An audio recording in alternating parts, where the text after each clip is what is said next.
സുഹൃത്തുക്കളെ, ഇതുവരെ ഇന്ത്യയാണ് ഫ്രാൻസിൽ നിന്ന് റാഫേൽ, സ്കോർപിയൻ അന്തർവാഹിനികൾ പോലെയുള്ള ആയുധങ്ങൾ വാങ്ങിയിരുന്നത്. പക്ഷേ ഇപ്പോൾ കഥ മുഴുവൻ മാറി മറിഞ്ഞിരിക്കുന്നു. ഫ്രാൻസ് ഇപ്പോൾ ഇന്ത്യയിൽ നിന്ന് ആയുധങ്ങൾ വാങ്ങാൻ താൽപ്പര്യമറിയിച്ച് മുന്നോട്ട് വന്നിരിക്കുന്നു. അതെ, മേക്ക് ഇൻ ഇന്ത്യ പദ്ധതിയുടെ യഥാർത്ഥ ഫലം ലോകം ഇപ്പോൾ കണ്ടുകൊണ്ടിരിക്കുന്നു. ഓപ്പറേഷൻ സിന്ദൂർ ഇന്ത്യയുടെ ആയുധങ്ങളുടെ യഥാർത്ഥ ശക്തി ലോകത്തിന് മുന്നിൽ തെളിയിച്ചു കഴിഞ്ഞതോടെ ഇന്ത്യയുടെ പ്രതിരോധ മേഖല ഇന്ന് ലോകം മുഴുവൻ ഉറ്റുനോക്കുന്ന ഒരു മാതൃകയായി മാറിയിരിക്കുന്നു. ഫ്രാൻസ് പോലൊരു ആഗോള ശക്തിയെ പോലും ഇന്ത്യൻ പ്രതിരോധ സാങ്കേതിക വിദ്യകൾ ആകർഷിക്കാൻ കാരണം എന്താണ്? ഇന്ത്യയുടെ ഏത് ആയുധങ്ങളാണ് ഫ്രാൻസിനെ അത്രയും അമ്പരിപ്പിച്ചത്? എല്ലാവർക്കും ലേൺ വിത്ത് സുമേഷ് എന്ന നമ്മുടെ ഈ യൂട്യൂബ് ചാനലിലേക്ക് സ്വാഗതം. കൂടുതൽ ആനുകാലിക പ്രസക്തിയുള്ള വിഷയങ്ങളെക്കുറിച്ച് അറിയുവാനും മനസ്സിലാക്കുവാനും നിങ്ങൾ ഈ ചാനൽ സബ്സ്ക്രൈബ് ചെയ്യുക. ഓപ്പറേഷൻ സിന്ദൂർ ഇന്ത്യയുടെ പ്രതിരോധ മേഖലയുടെ നമ്മൾ സ്വദേശീയമായി വികസിപ്പിച്ചെടുത്ത ആയുധങ്ങളുടെ കഴിവ് ലോകത്തിനു മുന്നിൽ തെളിയിച്ച ഏറ്റവും ശക്തമായ ഒരു പ്രദർശനം ആയിരുന്നു. അത് ഒരു സാധാരണ മിലിറ്ററി എക്സസൈസ് അല്ലായിരുന്നു. ആയുധങ്ങൾ, ഡ്രോൺസ്, റോക്കറ്റ് സിസ്റ്റങ്ങൾ, ഇലക്ട്രോണിക് വാർ സിസ്റ്റങ്ങൾ എല്ലാം പരീക്ഷിച്ച മേക്ക് ഇൻ ഇന്ത്യ പ്രതിരോധ പരീക്ഷണമായിരുന്നു. ഫ്രാൻസ്, ഇസ്രായേൽ, അമേരിക്ക ഉൾപ്പെടെയുള്ള രാജ്യങ്ങൾ ഇതിന്റെ പ്രകടനം നിരീക്ഷിച്ചിരുന്നു. ഫ്രാൻസിന്റെ കരസേനാ മേധാവി ജനറൽ പിയർ പറഞ്ഞത്, ഇന്ത്യയുടെ ആഭ്യന്തര പ്രതിരോധ സാങ്കേതിക വിദ്യകൾ ഓരോ ആധുനിക സൈന്യത്തിനും പ്രചോദനമാണ് എന്നാണ്. ഫ്രാൻസിനെ ഏറ്റവും കൂടുതൽ ആകർഷിച്ചത് നമ്മുടെ Pinaka long range multi barrel rocket സിസ്റ്റമാണ്. DRDOയും ടാറ്റ ഡിഫൻസും ചേർന്നാണ് ഇത് വികസിപ്പിച്ചത്. പിനാക്കയുടെ പ്രത്യേകത 90 കിലോമീറ്റർ വരെ ദൂരപരിധി. 12 റോക്കറ്റുകൾ വെറും 44 സെക്കൻഡിനുള്ളിൽ വിക്ഷേപിക്കും. GPS നാവിഗേഷൻ ഉപയോഗിച്ച് 10 മീറ്റർ കൃത്യതയോടെ ആക്രമണം നടത്താൻ കഴിയും. Automatic fire control, real time tracking എല്ലാം ഇതിലുണ്ട്.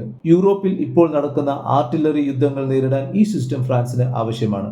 അതിനാൽ അവർ ഇന്ത്യയുമായി കോ പ്രൊഡക്ഷൻ കരാറിന് താൽപ്പര്യം കാണിക്കുന്നു. ഫ്രാൻസ് താൽപ്പര്യം കാണിക്കുന്ന മറ്റൊരു ആയുധം ലോട്ടറിംഗ് അമ്യൂണിഷൻ അഥവാ ആത്മഹത്യാ ഡ്രോണുകളാണ്.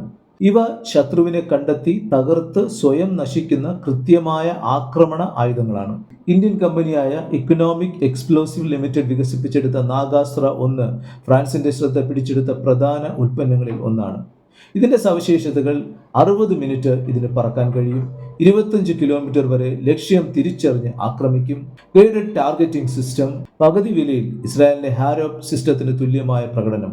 ഇതുകൂടാതെ ഭാരത് ഇലക്ട്രോണിക്സ് ലിമിറ്റഡിന്റെ കൗണ്ടർ ഡ്രോൺ സിസ്റ്റം ഫ്രാൻസിൽ ഇപ്പോൾ പരീക്ഷണ ഘട്ടത്തിലുണ്ട്. ബെൽ വികസിപ്പിച്ച ഈ system radio frequency detection, laser beam, AI ചേർന്ന കമാൻഡ് യൂണിറ്റ് എന്നിവ ഉപയോഗിച്ച് ശത്രു ഡ്രോണുകളെ തകർക്കുന്നു. ഓപ്പറേഷൻ സിന്ദൂരിൽ ഇന്ത്യ ഇതുപയോഗിച്ച് 20-ൽ അധികം ഡ്രോണുകളാണ് അന്ന് വീഴ്ത്തിയത്. ഫ്രാൻസ് ഈ പ്രകടനം കണ്ടതിന് ശേഷം തന്നെയാണ് അവരുടെ സുരക്ഷാ ഏജൻസികൾ ഇന്ത്യൻ കൗണ്ടർ ഡ്രോൺ ടെക്കിനോട് താൽപ്പര്യം പ്രകടിപ്പിച്ചത്. ഫ്രാൻസിന്റെ ലക്ഷ്യം വ്യക്തമാണ്: ഇന്ത്യയുമായി ചേർന്ന് പുതിയ തലമുറ ആയുധങ്ങൾ വികസിപ്പിക്കുക.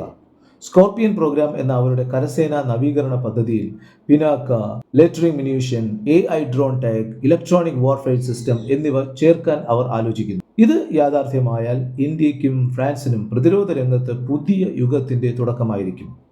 ഇനി ചോദ്യം, എന്തുകൊണ്ടാണ് ഫ്രാൻസ് ഇന്ത്യൻ നിർമ്മിത നമ്മുടെ സ്വദേശി ആയുധങ്ങളെ ഇത്ര പ്രാധാന്യത്തോടെ കാണുന്നത്?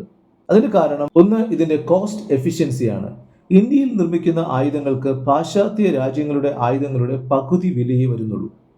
2, ഇതിന്റെ പ്രൂവൺ പെർഫോമൻസ്.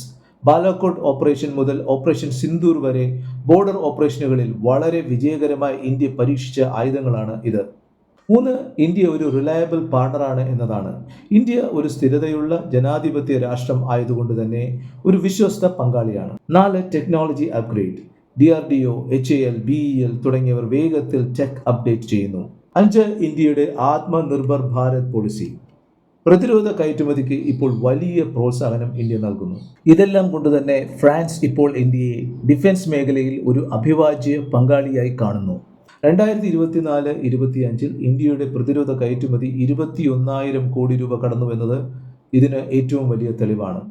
ആഫ്രിക്ക മുതൽ യൂറോപ്പ് വരെയുള്ള 85-ലധികം രാജ്യങ്ങൾക്ക് ഇന്ത്യ ഇന്ന് ആയുധങ്ങൾ വിൽക്കുന്നു. വലിയ തോതിൽ ആയുധങ്ങൾ വാങ്ങുന്ന രാജ്യം എന്ന ലേബലിൽ നിന്ന് ഇന്ന് ആയുധങ്ങൾ വിൽക്കുന്ന ശക്തിയായി ഇന്ത്യ വളർന്നിരിക്കുന്നു.